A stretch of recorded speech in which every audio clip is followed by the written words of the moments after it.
the soul of a Jew gets cut off if a Jew does not get circumcision, and also a Jew should get circumcised even after he dies. It's interesting that the meal of circumcision is a mitzvah, and whoever does not eat at the meal of circumcision, as if he becomes excommunicated to the heavens.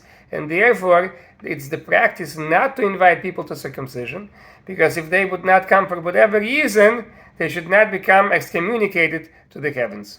Interestingly, since the Torah says to circumcise on the 8th day, if the 8th day comes out on Shabbos, circumcision pushes off prohibitions of Shabbos, and the child is circumcised on Shabbos unless it's dangerous, it's life-threatening for the child to have circumcision then on the 8th day. What about a case that the woman is about to become a Jew? She gave birth to a child, and she's about to go to mikveh to become a Jew. And the child would be a ger kotan. But nevertheless, since the child was born as a non-Jew, even though his 8th day comes out on Shabbos, he would not get circumcision on Shabbos, because at this point right now, he is still not Jewish. Interestingly, if a child is born by a C-section, also Shabbos is not desecrated to do for him circumcision on his 8th day. We understand that the prohibitions of Shabbos are pushed away to do circumcision on the 8th day. But what happens after circumcision? Are we allowed to move the knife of circumcision after the circumcision was done? Ramos says yes. This is what Beis Yosef says in the name of Rabbeinu Yerucham, that one is allowed to carry the knife from the house into a courtyard which has an eruv to hide and protect the circumcision knife, even though it would no longer be used on Shabbos. However, Mariel said that Mari Segel said to drop out of the hand anything that was used for circumcision, because now after circumcision they are considered to be muktzah, and therefore the knife should be dropped out of the hand, according to Mariel, according to Mari Segel, because it's considered to be a muktzah. However, Rashal permitted to move the knife, just like Ramo permitted to hide it in the courtyard, because since at the beginning of Shabbos it was not muktzah, it cannot become muktzah in the second half of Shabbos.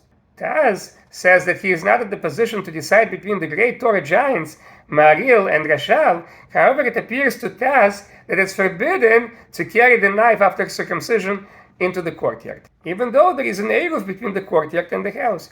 And Taz learns it from the case of a kli shemelach le'iser, a vessel which is used for prohibited purposes. For example, on Yom Tov, a person wants to use a crusher, on which he usually crushes things, which is considered to be a vessel which is used for prohibited activities, because a person would not be able to do that on Yom Tov.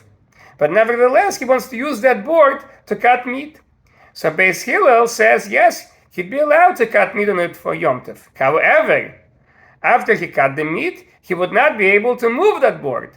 Says the Taz, the same thing here about the circumcision knife. After circumcision is done, he wouldn't be able to move it. Says the Taz, also a skewer on which a person roasts meat. After he roasted the meat, he would not be able to move the skewer, because the skewer became repulsive. It's now full of blood and became a muktzah machmas mius. Says the Taz, the same about a knife which was used for circumcision. He should not be able to move it after circumcision is done. Taz also says, this that the Rashal said, that something which was not a muktzah at the beginning of Shabbos cannot become muktzah on Shabbos. That's discussing a case where an object could have been used at the beginning of Shabbos. In the middle of Shabbos, it was no longer fit to be used. Later on, once again, it became fit to be used. And therefore, since it was fit to be used at the beginning, it's not a muktzah at the end, even though in the middle of Shabbos, it could not be used. However, says the Taz, the case of circumcision knife is different, because at the beginning of Shabbos, it was not designated to be used. You can't use circumcision knife to cut things, to cut vegetables. It wasn't designated to be used at the beginning of Shabbos. It was designated to be used only during circumcision. Therefore, since it was not designated to be used at the beginning of Shabbos, it cannot be used after circumcision is finished. And this, says the Taz, that the Beis Yosef says in the name of Rabbeinu Yerucham, in the name of Ramban, that the person who is holding on to a circumcision knife after circumcision is able to move it to a safe place. That says that that is only because he is still holding it. He is moving it in a permissible way because it's still in his hand. However, says the Taz, if he would have to drop the knife out of his hand, let's say to do priya, to remove the membrane under the skin of circumcision, he would not be able to pick up that knife to hide it. If he would have to drop the knife out of his hand, and the knife could possibly get lost, says the Taz, that Rabbeinu Yerucham, in the name of Ramban, would not allow him to do circumcision on Shabbos knowing that he would have to pick up the knife, but instead would tell him that he should not do circumcision on Shabbos. Therefore, says the Taz, Ramban would allow him to hide the knife only in that room, in a permissible way, but not to carry it out of the room into the courtyard, not to carry it more than necessary. Interestingly, Rashal said that he saw people who would not move a shofar after they would blow it on Rosh Hashanah. Rashal doesn't understand, since you can blow the shofar again on Rosh Hashanah, until the end of Rosh Hashanah you're allowed to blow the shofar, why would they not move the shofar on Rosh Hashanah? But according to what the Taz said, that just like a skewer, which was used to roast meat, and just like a grinder on which meat was cut on Yom Tov, was able to be used for the needs of Yom Tov, however, once the need of Yom Tov is finished, one is not able to move the skewer, one is not able to move the cutting board. Yes, they could be used again the second time on Yom Tov for the needs of Yom Tov, but not for the needs of Yom Tov. They could not be moved. And therefore, explains the Taz, the shofar also should not be moved. If a person finished blowing it and is not using it for the sake of Rosh Hashanah, he's not blowing again. So just like the skewer should not be moved, the same way the shofar should not be moved, and the same way the circumcision knife, says the Taz, should not be moved unless it's for the needs of protecting the knife, of hiding it. Says the Taz, you can hide it in that room, not like Ramo, who allows to move it into the courtyard, even though there is an Eruv, says the Taz, but it's unnecessary to move it out into the courtyard. You could hide it in the house. Nikudas HaKesef, however, argues on the proofs that the Taz gave, says Nikudas HaKesef, they're completely different. The grinding board is different. It's a kli shemelachto leiser. It's a vessel that's used for prohibited purposes. It's a muktzah at the beginning of Shabbos, or at the beginning of Yom Tov. Yes, you're allowed to cut meat on it for the sake of Yom Tov. But once you finish what you need to do for Yom Tov, you're not allowed to move that grinding board, because it's a muktzah at the beginning of Shabbos, and it continues to being a muktzah. And the same thing as skewer. A skewer becomes a muktzah because it's full of blood. It's repulsive. But that's not true for circumcision knife. Circumcision knife is not a kli shemelachto leiser. It's not a vessel which in itself is a muktzah, and it doesn't become repulsive after circumcision.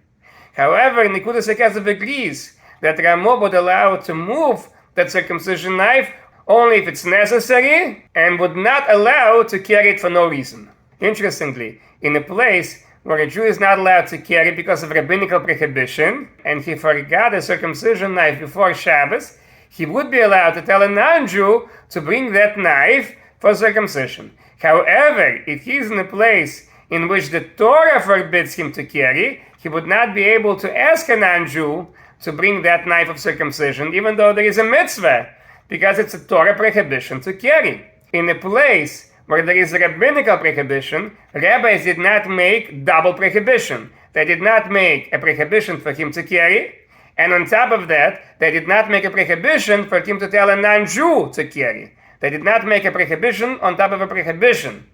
And therefore, for the sake of a mitzvah, that circumcision should be done, he is allowed to tell a non-Jew, which is a rabbinical prohibition, to bring a knife which himself he would not be allowed to do rabbinically, because rabbis did not make a double prohibition on top of a prohibition.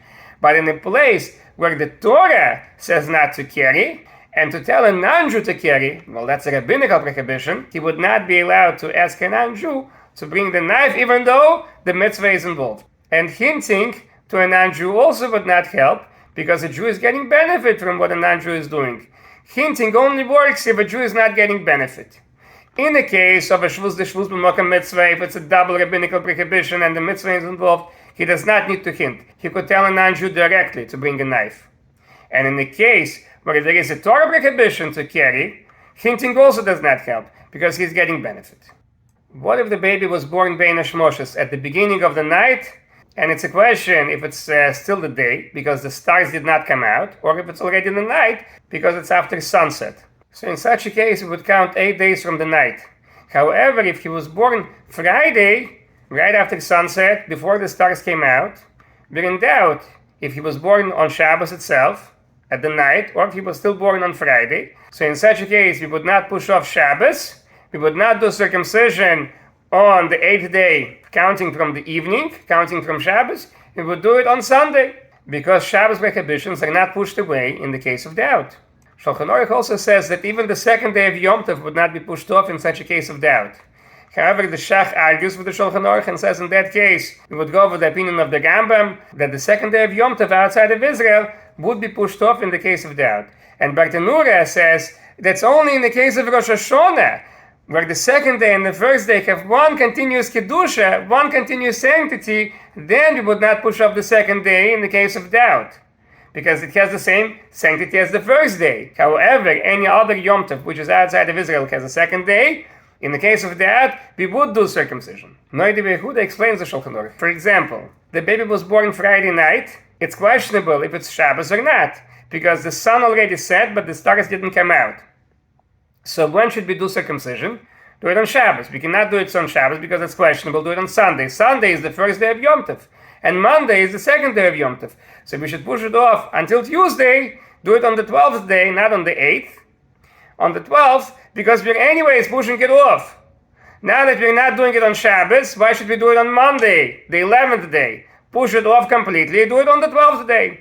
But in the case where the circumcision comes out of question on the second day of Yom Tov, and that is the questionably 8 days, as Noidi Behuda Shulchan Aruch would agree that he would do circumcision on the second day of Yom Tov, because you have a double doubt. Sveikam. Maybe this is the 8th day, and if you say it's not the 8th day, maybe it's not Yom Tov. Maybe Yom Tov was only the first day and not the second. And therefore, because of double doubt, Sveika, you can do it on the second day of Yom Tov.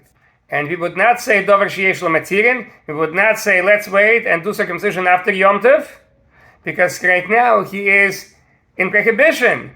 He is not circumcised. He has a prohibition of not being circumcised, and therefore we would do it out of double doubt on the second day of Yom Tov. Piskei Teshuva, however, gives a different reason why a person would be allowed to do circumcision on the second day of Yom Tov of a Bris circumcision which is in doubt if it's the 8th day, because there is a possible Torah commandment to do circumcision. Maybe it's the 8th day, maybe not. If it is the 8th day, then there is a positive Torah obligation to do circumcision, and that pushes off a doubtful, light rabbinical restriction of the second day of Yom Tov. And now it's a minhag, it's a custom, the second day of Yom Tov. So the possible obligation of Torah pushes off a possible rabbinical restriction. And whoever is careful, says Piskei Teshuva, would do circumcision in the case of doubt if it's the 8th day on the second day of Yom Tov.